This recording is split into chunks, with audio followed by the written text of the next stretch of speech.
The last night Monday Night Raw was in Madison Square Garden. It was such a great time. Your boy was there live and in person. I got tickets that were, oh my God, I felt a little bougie for a second.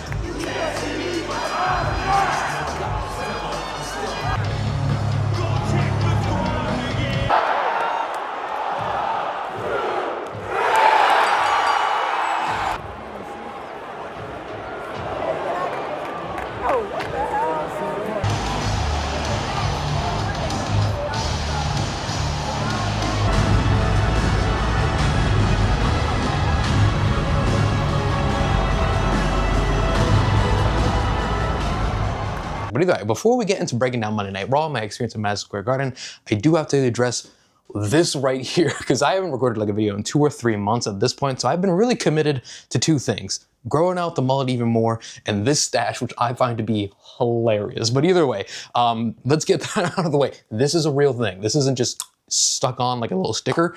I have actually done this to myself. But let's talk about Madison Square Garden, because I want to start there because I love Madison Square Garden. I think it's such a cool energy that is created within that arena because of the history there, everyone that's performed there. It just has like a different energy compared to other arenas I've been to. I've been to Scotiabank Arena in Toronto, and then the Kaiser Center in Miami. And I want to say the Prudential Center as well, formerly known as the Izod Center. So those are my, hey, I've been traveling everywhere now. I've been to like 4 different arenas. Oh, MetLife, that's the other place I've been to. That was an arena as well. So, you know, I don't mean to brag, but your boy's rich, right? No, I'm kidding. I'm broke. But either way, Madison Square Garden is such a great venue. I went there once for a Keshikon. This is my 2nd time at Madison Square Garden itself. I've been to the theater at Madison Square Garden, which I have my complaints about. One, the lighting, I absolutely hated that place. Like, it is vile. Madison Square Garden, the theater, that lighting makes me want to punch someone in the throat. But the seats, also even worse because there's not a lot of space and then people are on top of you. So I wasn't the biggest fan of the theater at Madison Square Garden, but Madison Square Garden in itself, how many times will I say Madison Square Garden, by the way? Drinking challenge. But Madison Square Garden as a venue, epic, legendary, amazing. Does it have its outdated features? Yes, that's part of I feel like that's part of the charm. It kind of fits New York City in general as well. It fits the identity of the city. So, you know, they go hand in hand, all right? Will eventually they remove Madison Square Garden so they can actually make Penn Station easy for people to use, going from point A to point B, from point C to point D? Who knows? But that seems to be the right decision that should be made. But either way, I'm not a politician, nor do I control logistics when it comes to transportation in New York City. Maybe Mamdani will be on that. But either way, what am I talking about? Monday Night Raw, because it was at Madison Square Garden, and that's my thoughts on Madison Square Garden. The venue. Oh, I had mozzarella sticks, by the way. Mozzarella sticks, I paid $15 for mozzarella sticks and like another $9 for a Pepsi. And I don't like Pepsi, but I needed something to drink. So one, felt violated by the prices, everything there, but this is typical New York behavior. And 2, that was my cat running away somewhere. The mozzarella sticks were pretty good. Now, were they the best mozzarella sticks I've ever had? No. Will I ever get mozzarella sticks for like another 8 months from now? Probably not. They're not my favorite thing in the world, but I saw them and for some reason I had this internal instinct to be like, you know what I need? Fried cheese and marinara sauce. But either way, let's talk about Monday Night Raw, the whole entire event, which actually before that, the seats that I got at Madison Square Garden were interesting because I had purchased lounge seats, and those, I would go to any event with lounge seating on purpose. Like, I didn't really set out to go to Madison Square Garden in those lounge seats, but I think it's such a great setup because you have bar stools, right? So it's not like you're sitting in like a normal seat and someone's just like pressed up on you. You have normal bar stools, and then there's like a little countertop area where you can like lean and put your stuff in, and like this whole little lounge area where apparently there's like hot dogs and stuff that normal events would have, but I guess it was not in the budget for this Monday Night Raw, which is crazy because they had all the equipment to do it. Nobody was there to use. But either way, so they have that entire setup and you can just kind of roam around. There's plenty of space to move around, talk with people around you. So I would purposely go to that specific area again because I think it's such a cool idea. And I guess maybe it depends, but I think concerts specifically would definitely be the vibe for me, at least, because one, you get to be still in a live venue, right? Where you get the energy, the ambiance of a live venue, but you don't have the people. I feel like it's a great place for like an introvert to have a live experience and not feel overwhelmed or have been filled with anxiety or anything like that. But those are my seeds. They were great. I'm sure I'll have random clips from Monday Night Raw at this point. And that's a little intro about Madison Square Garden. Now let's talk about Raw itself, because I thought it was such a great and fun time. A lot of great things happened. A lot of, I don't really know what's going on here. Listen. In my brain, because I think sometimes wrestling fans, you fantasy book things, and when things don't turn out the way that your brain wants it to turn out, then you're like, oh my God, what a bit of a letdown. But then I think the best way to try to experience wrestling is just enjoy for what it is. And that's what I kind of had going into this. I avoided any type of Twitter spoilers before going in there, because I hate being spoiled on Twitter, especially if I'm going to a live event. Don't tell me anything. I don't want to know what happens. I don't want to know who's coming, who's debuting, who's possibly in the mix. Now, was a lot of this show predictable? Yeah, but there were some surprises, which I was having a good time with. The return of Roman Reigns, acknowledge him, all right? Well, that's the main event, all right? That's later on in the show. We'll start here because John Cena, the whole entire show is themed around him. That's going to be that way for any type of Monday Night Raw, any premium live event going forward. There's only like 4 of these left, so I was very excited to be. That was really the main reason for me wanting to go to Raw, was to experience a moment in history, because this will never be a thing again. This isn't happening again. John Cena, Monday Night Raw, Madison Square Garden, it's not happening. It's done. Now, in wrestling world, never say never, but it feels like with John Cena, the type of man that he is, I don't know him personally, but this is just what people have been telling me. I got sources, and by sources, I listen to podcasts. So that's type of the energy around a lot of these things, that everyone's kind of realizing that there's only so many events like this left. And I went to the final Monday Night Raw that John Cena will appear as in a wrestling capacity. Now, will he ever return John Cena, not the character, but John Cena, the human being? Possibly. I imagine at some point that will happen, because that's just how the world works. And I can't imagine he's going to be gone forever. But let's just say, for this sake, he's gone forever. He's dead. The character, they're gonna kill him off in this last appearance ever. That's how it has to work. Those are the rules. Those are the wrestling rules, okay? But either way, he opens the show. It's this fun dynamic. Dominic Mysterio comes out. They set up their match at Survivor Series, which was like, I get it, right? And it still bummed me out that like the last Monday Night Raw appearance was a 3-man or a 6-man tag, Judgment Day versus versus Rey Mysterio, Sheamus, and John Cena. Now I get it. It was a great way to have John Cena interact with Sheamus and Rey Mysterio, and then Finn Balor, and all these other combinations and moving parts to really get as many people to have that final moment with John Cena. And that's a great thing. I just internally in my brain, right? Because it's hard to completely shut this off, because it never stops just talking, which is so annoying sometimes. But in my brain, I thought he's going to defend the title against a mystery person. Joe Hendry's going to come out. It's going to be this crazy moment. And then you get this 6-man tag, and it's the Judgment Day, and then those 3. And then you're like, I guess. Like, don't get me wrong. It was still a fun match. It was fun to see Rey Mysterio, who I haven't seen live. Sheamus, I have seen live. And John Cena all have this little moment. They all hit their finish. It was a cool, fun match that both sides got to have their offense and their moments. And that was cool. That was a great time. Now, moving on.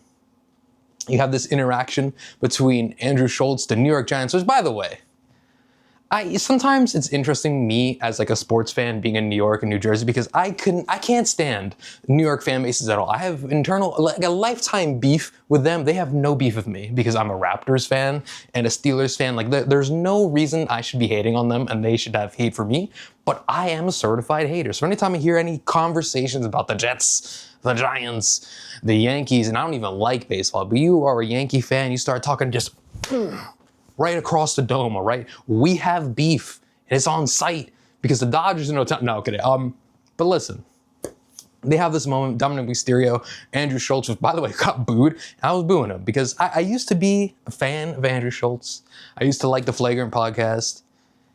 And then it's just like, I don't know, when you start diving deep into politics, and then you complain about things being too political, and then you are getting too political, I don't know, the whole thing, the whole energy around Andrew Schultz has shifted for me. I'm not a fan. He lost me a long time. That whole entire podcast lost me a long time ago. So every now and then when they appear, I'm like, it's kind of like seeing like an ex that you really didn't like anymore, and then that you see them, you kind of like roast out a little bit, like, ugh, I used to like you? This? Like you? Oh. I don't know, bro. I don't know about that. Anyway, they have that little moment. That's that. So that's the whole intro, and I thought it was great to have John Cena say his final thoughts, give his appreciation towards the fans. He's got the Intercontinental title. They set up the match at San Diego Survivor Series, and now it's interesting that Dominic Mysterio gets 3 matches on the John Cena retirement tour, so they must really think highly of Dominic Mysterio to get him those 3 opportunities against the greatest of all time. So I imagine you do think he loses the title at Survivor Series, and then Dominic gets it back, Judgment Day does their thing, and John Cena does what he's supposed to do, and then he gets his final match against whoever wins this tournament. Next up, you get Stephanie Vaquero. You think she's going to cut a promo, and I think they did the smartest thing that they probably could have, because one, I have an issue with the New York crowd, and we'll get to it, but Stephanie Vaquero is supposed to come out, do this little promo interview, and talk about how she feels after getting attacked by Nikki Bella. How could she betray me type of thing, right?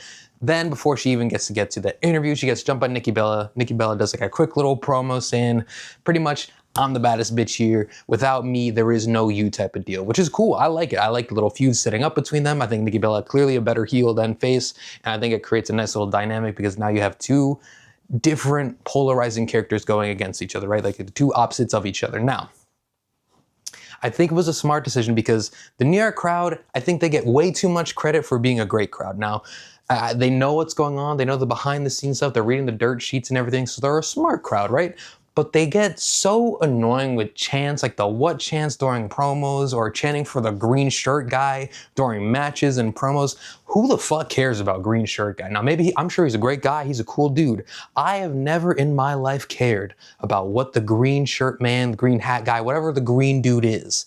I don't get people's obsession with him. They're chanting for him. It's so annoying, and I'm trying to focus on the promo, then I'm hearing this freaking garbage ass chant, not once, not twice, not 3 times. It was way too many times. 1 time is too many times for green shirt guy, but that is the New York crowd because they only are interested and I guess like the main event type of people, and anyone else on the card, they don't care. They don't want to waste their time with, which is so frustrating sometimes because I think they get too much credit for a crowd. Now, I was a part of that crowd. I'm a New Jersey guy though, so we do a little different out here, you feel me? But I did think that was kind of annoying throughout the entire night, and something that I noticed, and hopefully it didn't come up too much on like the Netflix feed because I really think it took away from some really cool moments and matches.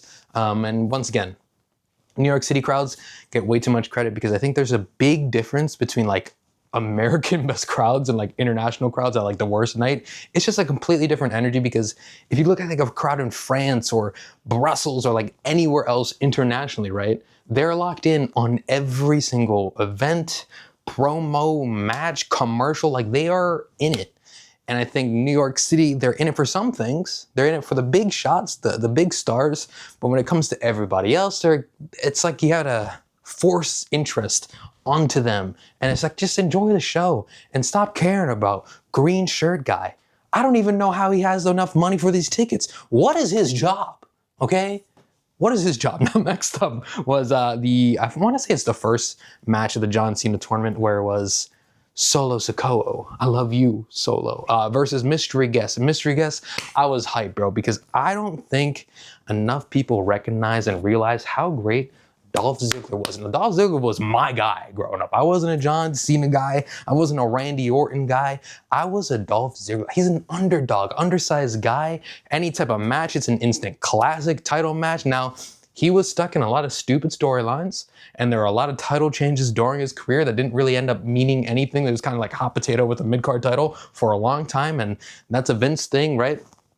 And they never really capitalized on his Survivor Series moment. Like, there's so many things that could have been with Dolph Ziggler had anyone just been like, hey man, why don't we just let him ride for a little bit and see what happens? Instead, they would let him ride and then instantly they would take the wheels away from him, okay? So that was kind of the frustrating part, being a Dolph Ziggler fan and just it's almost like being a Bills fan, right? Where you see all the talent is there. You recognize the talent's there, but for whatever reason, they just can't get over the hump. And that's kind of felt like what it was like being a fan of Dolph Ziggler. And for a long time, that's what it felt like if you were a fan of Daniel Bryan growing up. And obviously it's a little different now because he's Bryan Danielson, AEW, a whole different thing. But if you were a fan of Daniel Bryan, the character growing up, in that time period of WWE, it was like, oh my God, like, can we just give him the title and let's just see what happens for a few months? Like, I get after 3 months, ratings go down, no one's interested. Cool, we can move on. We've learned that he's not the guy. We'll keep him around the mid-card title range. Instead, it's like they would just like, we got you, and okay, here's a random storyline with a random lady, but you get to kiss her, so that's cool. But either way, Dolph Ziggler returns, huge crowd pop, and yeah, it was such a great moment. Now, obviously, the frustrating part with this tournament is that you have Zack Ryder, you have Dolph Ziggler both return, and they both instantly lose. Now, I also understand it's a one-time thing. They're here to kind of put over younger talent. It makes sense on paper. I just wish if that super kick hits, you get the 1, 2, 3 from Dolph Ziggler. Oh my God, he shocks the world. Or like at least have one of them win a first round match. Like I don't know if Solo needed to win. I don't know if LA Knight needed to win, right? And I wish there would have been more interest in that way, because internally, when I saw Dolph Ziggler return, I'm like, oh my God, I'm so hyped. They're gonna make him lose. Like he's gonna do it. He's gonna look great. He's gonna sell perfectly. He's gonna hit his moves and he's gonna lose. That is a guarantee when it comes to a Dolph Ziggler match at any point in time. It's something that as a fan, you just kind of accept. And in that moment, I was like, all right, Solo's gonna win. And we're gonna go on to next week. And I almost feel like the quarterfinals of this said tournament are kind of just like, okay. Cool. It really just ends up feeling like it's going to be Gunther. And I like Gunther, right? But I feel like the issue with me and having Gunther be the one to face John Cena in his last match is like he's already been like a multiple time long reigning champion for the IC title, the world title. He retires Goldberg and then retires John Cena. What else is left for him? There's nothing else to do. Like, you've already retired the GOAT. You have multiple world title reigns, long-ass world title reigns, feuds with different characters and people. What's next for Gunther? There's no more going up after retiring John Cena, right? Now, if you had somebody like, just let's say, for example, right, say Javon Evans, right, somehow upsets Gunther and then makes an upset run, beats John Cena's last match, there is going up because he still has a chance to go after world titles, live up to the expectation of beating the GOAT. Now I have to be the GOAT. If Gunther does this, it's like, okay, like, he wins another world title, sure. Another long reign, sure. Wins the Royal Rumble, okay. I don't know if anything really outclasses this initial run of his WWE career, right? He's kind of just like in a no man's world of just greatness. There is no more bigger moment than that. And it's kind of like, do you retire afterwards? Because what else do you do with Gunther? Truthfully. Moving on, we get Alexa Bliss doing her promo. Charlotte doesn't want to talk to her, blah, blah, blah, blah, blah. War Games. It feels like War Games is just kind of happening to happen, which is like, it was cool seeing everybody run out, do their thing. I don't know if I really cared for the entire segment in general. Like, it was cool to see everybody. Io comes out, Kyrie, Asuka, but it just felt like we're having this segment, it's filler because we need to set up War Games because War Games has to happen and we have to have 2 different types of War Game matches. This is just like a combination of like, all right, throw them out there and see what happens. Like, it was just like a random dice roll of characters and events and storylines. There's nothing really cohesive about this entire thing to me. Either way, Charlotte eventually comes and saves the day after getting jumped by Lash Legend, Nia Jax, and the 2 other, Kairi Sane and Asuka, right? So they're jumping the faces, which is Rhea, Io, and Alexa Bliss. Charlotte comes out, saves the day, and now you still have 1-on-1 slots available left for both sides. Now, I assume AJ Lee is going to be part of this, and then another said heel character is going to be part of the other team. But once again, I don't know what to do with anything about this match other than that it's happening. Like, it's going to happen. People are going to win. People are going to lose. And I don't know if like, what is the storyline that comes out of this? I don't know. Maybe we see a heel turn in one of those matches. That would be cool, I guess. But either way, we'll move on to, I thought, what was one of the biggest moments of the night as well, which it's disappointing and also nice, right? Where it's like the crowd was semi-invested in this match, and I really wish everyone was just kind of united and focused on the match. But you got Becky Lynch with Maxine Dupree, and Maxine Dupree was like a character that started out, which is like, everyone hated it, right? Because it felt like it was too soon, just very raw, not enough was going on. And then as she built over time, developed, and it's almost like you need to practice a little bit before going on to the big stage, right? But she has this time to develop, and it looks like from what you see from social media and everything going on storyline-wise, it's like this character that is just like really just working hard. Like, that's the storyline about it. Like, she's dialed in, she's locked in, she's been training, she's been just wanting to be great. And then Becky Lynch kind of makes her into like a star overnight. Now we'll see how much the IC title is cared for after Becky Lynch is no longer involved in it. And that's the key part, is like, you can win the title. I think the frustrating part about winning titles, especially in the mid-card range, is oftentimes writers do nothing with said title and then they just kind of don't defend it, or they defend it twice with no storylines involved, lose the title, and then that was just a moment, and then nothing was made from said moment, which is kind of what happened to Julia on SmackDown. She wins the United States Championship, the women's one, and nothing happened. I don't know a single storyline that happened. I don't know who she defended against. All I know is that she lost it to Chelsea Green, and that was it. Like, that's the entire gist of a Julia title reign on the main roster, which is, I don't know. You have all these talented people, and there's no storylines with a lot of these people involved, right? There's just, things just happen to happen unless you're in the main event scene, which is just annoying, which it makes sense if you're like a US Open Challenge guy like Ilya Dragunov. Now, there are some storylines developing within that, but it makes sense if you're like the workhorse champion. You just defend it every day, you put on great matches, cool. But then you have titles that just sit on the shelves for weeks and weeks and weeks and months. Then you kind of forget the title's there, and then they're like, okay, defend it on random Raw and SmackDown, and then they lose the title, and then no storyline is made after that because apparently there's no rematch clauses anymore, unless it's convenient. But I mean, that's the frustration. Now, it was a great moment. Maxine Dupree with interference from AJ Lee is such a great moment. You get AJ's return, which everyone was super hyped for. Then you get a title change immediately afterwards, and it really sets up with like a lot of great storylines. So you're still going to get the Becky Lynch and AJ Lee storyline, and we'll see what happens next for Maxine Dupree. And I really hope they do something with this title continually. It shouldn't just be a one-time thing. Moving on to the next part of this beautiful event. And I want to say this is the last match of the night, which is Gunther versus the one and only Leah Boy. He's getting bouncy out there. Javon Evans. That was a fun match. It was a back and forth match. Not really. It felt like a very dominant performance from Gunther. Now, there was moments where Javon Evans had his shot. He had his offensive moments, showed off his big move set, big time moves, jumping things. It was great. But this was a dominated match by Gunther for like 80% of it, which I think kind of took the crowd a bit out of it. Now, it was still a fun match. It was still an exciting match where it had moments, and you thought at the end, maybe Javon has enough to pull off the upset. He's getting his offensive moves. He doesn't. I mean, he kicks out of the powerbomb. You're like, oh my God, he's going to do it. Then he gets into the chokehold. Then he gets out of the chokehold, then back into the chokehold, and then you have that moment. So I thought the ending of the match was beautifully done. I do think, I get Gunther returns, you want to just make it clear like he's the dominant guy for a reason, but I wish there was just a little more oomph for where we can really have the crowd behind Javon Evans even more than they already did, because I feel like initially Javon had a couple hits and then Gunther just dominated him for like 80% of the match, and I think that kind of takes the crowd out a little bit. Now, they had the chops going back and forth, which is cool, but I think if you really wanted to capitalize on at that point, what was going to be a hot Madison Square Garden crowd, that would have been the moment to have just Javon do his thing for like a little bit longer. Like, it could have been 60-40, 70-30, but it felt 80-20, took the crowd out a bit of it. It was still a fun back and forth match. Was it an instant classic I wish? No.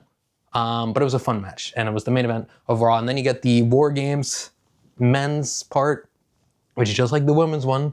Feels like we're kind of just having War Games to have War Games. Like, I'm not the biggest AEW fan, but I was like, let me check out Blood and Guts. And then I was doing some research about that event. It felt like there was a lot of storylines intertwined, especially within the women's match. The men's match had storylines, but it's like a very long-winded events of storylines, which is a lot of frustrations with people. Now, for this War Games, it's just like, okay, you know what we need? Team Heyman needs a bunch of faces to go against. And we just need a bunch of big names on a poster, so we're going to do that here. Now, we have CM Punk, who doesn't even come out with his title, by the way, which is like, all right, clearly this is a filler event for everyone involved if you're just not showing up with the title. Then they have this back and forth, fighting between both sides. You got Logan Paul involved on Team Heyman, Braun Breaker, the whole crew's there. And it was fun. It was cool. Brock Lesnar returns. Roman Reigns returns. Those were both exciting moments. People are going through barricades, and they tease you with the Netflix end of show credits, and then Roman comes out. So that was exciting. I just feel when you have moments or like pay-per-view PLEs that are specifically branded to a type of match, I think oftentimes you find yourself in forced scenarios, and it almost feels like the War Games match that should have happened should have been with the MFTs and the Wyatt Six, because they have an actual storyline and there's multiple people on each other's roster of teams, of faction, right? And then you could throw them into a big time match. Instead, you just have a bunch of randomness and they're just gonna be in a cage fighting each other out with no real stakes on the line for either match. Like, there's no end game involved here. There's no like, the younger guys are gonna shock the older guys, or just like, I don't know, it just feels like, all right, roll the dice. We're gonna sell tickets because we have Brock Lesnar, we have Roman, we have Punk, we have all these the big names here, and we need them all under one roof on one poster, and that's gonna be the event. Now, was it cool? Was it fun? Was it exciting? Yeah, but it felt like the ending was like a live event energy, not like a progressive storylined Monday Night Raw ending. Now, it was cool, it was fun, it was a fun Monday Night Raw, and it was my first Monday Night Raw live and in person, so that was cool, and that's my little review on it. I thought it was a really fun show, I had a great time, and I definitely recommend, if you're at Madison Square Garden for a concert especially, the lounge tickets, because that was amazing. Anyways, that does it for me. It's been a long time since I've recorded, so hopefully we'll get a little more consistent, and I think videos will probably be definitely shorter than this one from here on out. I think I'm gonna change the approach when it comes to some of these videos. Instead of doing podcast formats, maybe I'll just do a quick little 10-minute rant on something going on in the world. And that'll be like my ideal thing, hopefully. Fingers crossed. I'm not gonna promise anything because, you know, I'd like to live up to my own words.